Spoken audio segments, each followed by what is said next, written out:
विधायक संजय पाठक ने दी सफाई, कहा सुरक्षा नहीं सतर्कता के लिए था बयान। अपनी सुरक्षा के लिए मैं स्वयं सक्षम, जान के खतरे वाले बयान पर शुक्रवार शाम विजय राघवगढ़ विधानसभा क्षेत्र के भाजपा विधायक संजय पाठक ने कहा है कि ये बयान असुरक्षा को लेकर नहीं था, बल्कि सतर्कता को लेकर दिया गया था। उन्होंने कहा कि वो पूरी तरह सुरक्षित है। कांग्रेस के वरिष्ठ नेता ने मेरी सुरक्षा को लेकर टिप्पणी की है कि उनकी सुरक्षा का ध्यान रखा जाए, तो मैं विनम्रतापूर्वक उनसे कहना चाहूँगा कि मैं अपनी सुरक्षा स्वयं कर सकता हूँ। रही बात मध्य प्रदेश की, तो प्रदेश की सरकार में हर व्यक्ति सुरक्षित है। इससे ज़्यादा पुलिस की सक्रियता क्या हो सकती है कि शिकायत पर तत्काल जांच कर सारी जानकारी पुलिस ने निकाल ली। जिस व्यक्ति ने आधार कार्ड से छेड़छाड़ की है, उसके संबंध में भी पुलिस को जानकारी मिल गई है। दरअसल 2 दिन पहले विजय राघवगढ़ के भाजपा विधायक संजय पाठक ने कहा था कि उनके आधार कार्ड से छेड़छाड़ कर उनका पता बदल दिया गया है। आधार कार्ड में पहले उनका पता पाठक वार्ड कटनी था, लेकिन उसे बदलकर फ्लैट नंबर 301 सिटी हिल्स पीर मोहल्ला ढकोली जीरकपुर सासनगर मोहाली पंजाब कर दिया गया है। इसके अलावा विधायक संजय पाठक ने ये भी कहा था कि उनके खिलाफ कोई बड़ा षड्यंत्र चल रहा है, जो उनके लिए प्राण घातक भी हो सकता है, जिसकी जानकारी उन्होंने एसपी और डीजीपी को भी दी है। इसी मामले को लेकर कांग्रेस नेता प्रदेश की सुरक्षा व्यवस्था पर सवाल उठा रहे थे। कांग्रेस नेताओं का कहना है कि जब भाजपा विधायक को ही जान का खतरा है, तो आम आदमी की क्या स्थिति होगी। संवाददाता मोहम्मद एजाज, कटनी। बताया था परसों कि मेरे आधार कार्ड के साथ छेड़खानी हुई, उसमें मेरा पता बदला गया है। साथ में ये भी बताया था कि कुछ लोग हैं जो विधानसभा चुनाव के पहले से ही मुझे ऐसे शंका हो रही थी कि मुझे लोग पीछा करते हैं या रैकी करते हैं करके, वो भी आप लोग के संज्ञान में डाला था। इस पर मुझे आप लोगों ने बताया कि किसी कांग्रेस के वरिष्ठ नेता ने टिप्पणी की है कि हमारी सुरक्षा का ध्यान रखा जाए, तो मैं विनम्रतापूर्वक उनसे कहना चाहूँगा कि मैं अपनी सुरक्षा स्वयं कर सकता हूँ और मुझे आवश्यकता नहीं है। और रही बात मध्य प्रदेश की, तो मध्य प्रदेश की सरकार में हर व्यक्ति सुरक्षित है। इससे ज़्यादा मध्य प्रदेश सरकार और मध्य प्रदेश सरकार की पुलिस की त्वरित कार्रवाई और क्या हो सकती है कि मैंने शिकायत की और 4 दिन के अंदर ही आधार कार्ड में छेड़खानी करने वालों का सब पूरा नाम, पता, एड्रेस सब कुछ निकल आया और आधार कार्ड में हमारा परिवर्तन भी हो गया वापस। तो त्वरित कार्रवाई हुई। तो मुझे उन संबंधित विपक्ष के नेताओं से ये आग्रहपूर्वक निवेदन करता हूँ कि मध्य प्रदेश की सरकार सक्षम है। अगर किसी प्रकार की कोई गड़बड़ी होगी, कोई अवैध काम होगा, कोई आपराधिक गतिविधियाँ होंगी, तत्काल उससे निपटने के लिए प्रदेश की सरकार सक्षम है। और इसका प्रत्यक्ष उदाहरण मेरा स्वयं का आधार कार्ड का मामला है कि जिसको 4 दिन के अंदर मध्य प्रदेश की पुलिस ने, आदरणीय मोहन यादव जी के नेतृत्व में चल रही सरकार ने 4 दिन के अंदर इसका पूरा खुलासा कर दिया।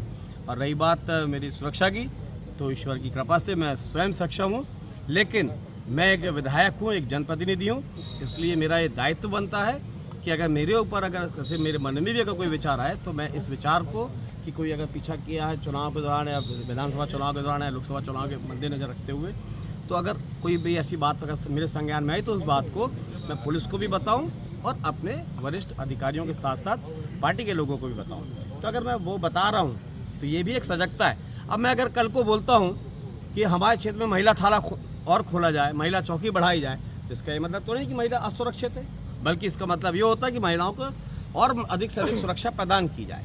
हम बोलते हैं थानों का विस्तार करें, पुलिस और भर्ती की जाए, जिसका मतलब नहीं कि असुरक्षा फैल रही है। अरे भाई, पुलिस और भर्ती होगी, ज़्यादा से ज़्यादा थाने बनेंगे, तो व्यवस्थाएं बढ़ेंगी। तो इसका देखिए अपने अपना सोचने का तरीका होता है। अगर मेरे मन में कोई चीज़ आई कि कुछ ऐसा है, तो मैंने वो चीज़ को रखा। तो मैं विपक्ष के नेताओं को कहना चाहता हूँ, पॉजिटिव के साथ, सकारात्मकता के साथ आगे बढ़िए। और ये नकारात्मक विचारधारा जो आपकी, इसी के कारण आप लगातार परिणाम झेल रहे हैं। अभी हरियाणा में भी आपके साथ ऐसा हुआ। तो आज अगर हम कोई बात रखते हैं, तो प्रदेश के हित के लिए बात रखते हैं, आगे के लिए बात रखते हैं। किसी को चिंता करने की जरूरत नहीं। मध्य प्रदेश की पुलिस सक्षम है, मध्य प्रदेश की सरकार सक्षम, सबको सुरक्षा देती है। लेकिन अगर आपके मन में कहीं कोई संदेह रहता है तो जरूर अवगत कराएं। मध्य प्रदेश के भाजपा विधायकों में एक बड़े रईस और सूबेदार विधायकों में से गिने जाते हैं आप, तो क्या इसके पीछे कोई साजिश से देखा जा सकता है? देखिए, चूँकि हमारे परिवार का पैतृक व्यवसाय व्यापार भी है और 5 चुनाव मैं स्वयं जीत चुका हूँ अभी तक। पिताजी जीत चुके हैं, माताजी जीत चुकी हैं, दादाजी जीत चुके हैं। तो राजनीति में 50, 60, 70 सालों से पूरा परिवार है। पता नहीं कितने लोगों से चुनाव लड़े हैं, कितने लोगों को चुनाव हराए हैं। कहीं ना कहीं कोई मन में किसी के कुछ ना कुछ रहता है, तो थोड़ा सतर्क रहने में क्या बुराई है। और मैं तो सबको कहता हूँ कि अपनी सुरक्षा सबसे पहले अपने हाथ में होती है। सतर्क रहा करिए। अगर कहीं अगर आपको कोई संदेह हो रहा है किसी चीज़ में तो आप तत्काल अवगत कराइए, एक दूसरे को अवगत कराया करिए।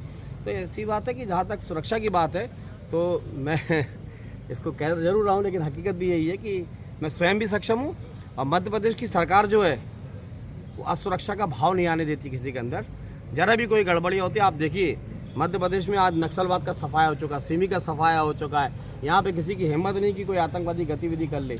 किसी भी प्रकार से आप देखें तो कानून व्यवस्था में आज की तारीख में मैं कहता हूँ मध्य प्रदेश हिंदुस्तान के नंबर 1 राज्यों में से। कांग्रेस का कहना है कि मध्य प्रदेश में डॉक्टर मोहन यादव के विधायक ही सुरक्षित नहीं है। देखिए, अगर मान लीजिए आधार कार्ड से छेड़खानी हो रही है, साइबर क्राइम हो रहा है, अगर इसकी शिकायत करें तो इसमें असुरक्षा कहाँ से आ गई? ये तो उन कांग्रेस के नेताओं की छोटी सोच है। आज अगर छेड़खानी कहीं हो रही है, कागजों में छेड़खानी हो रही है, साइबर क्राइम हो रहे हैं, लोगों के साथ अगर कहीं कोई अगर धोखाधड़ी हो रही है, ओटीपी नंबर लेके लोगों के खातों से पैसा निकाला जा रहा है, तो जमतारा गांव है, कौन सा गांव है, तो पूरे देश का वो बना हुआ है साइबर क्राइम का हब।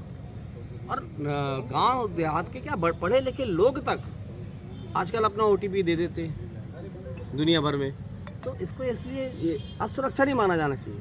हाँ, इसको ये कह सकते हैं कि हमको साइबर में किस किस प्रकार से क्राइम हो सकता है, ये इस बारे में सभी लोग अनभिज्ञ हैं। मैं कहता हूँ सम्मानीय पत्रकार बंधु भी बहुत सी चीज़ों से अनभिज्ञ होंगे कि किस प्रकार से साइबर क्राइम करने वाले आपके साथ धोखाधड़ी कर सकते हैं। तो अगर मान ली इसकी कोई शिकायत करता है तो इसको असुरक्षा में नहीं लिया जाना चाहिए। क्या बंदा ट्रेस हो चुका है जिस बंदे ने? जी बिल्कुल हो चुका है। 4 दिन के अंदर ही बंदा ट्रेस हुआ जिसने कि आधार कार्ड में परिवर्तन किया था, वो ट्रेस भी हो गया है। उसको पकड़ने के लिए पुलिस प्रयासरत भी है, वो अपने स्थान पे नहीं है। आपकी जो वोटर आईडी में एड्रेस पड़ा हुआ है और जो आधार आईडी में पड़ा हुआ है, क्या दोनों सेम है? मेरे पास कम से कम 20 प्रकार की आइडिया है। क्योंकि किसी में शांति भवन पाठकवाट लिखा है, किसी में भट्टा मोहल्ला पाठकवाट लिखा है, किसी में कुछ लिखा है, किसी में कुछ लिखा है। तो वो पहले के ज़माने में जब एड्रेस बनते तो बड़े बनते थे, लेकिन अब संजय पाठक का नाम बड़ा हो गया तो खाली संजय पाठक पाठकवाट कटनी में भी लेटर आ जाता है। पहले पूरा लिखना पड़ता था। आपकी वोटिंग क्योंकि बिरुहली में होती है और वोटर आईडी हमारी बिरुली की, जहाँ पे वोटिंग का राइट है वो वहाँ का है। जी। अब आधार कार्ड में जो आपका एड्रेस बदला गया था जीरकपुर का, तो वो वहाँ कौन रहता है ये पता चला क्या?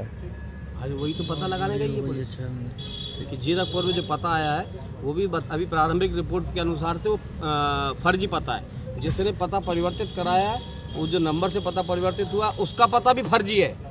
तो वो आइडेंटिफाई हुआ क्या? उसका नाम क्या है? चल रहा है, पुलिस की कार्रवाई चल रही है, तो निकाल तो लिया सब चीज़ें, अब ढूंढ रहे हैं, उसको पकड़ेंगे। Thank you.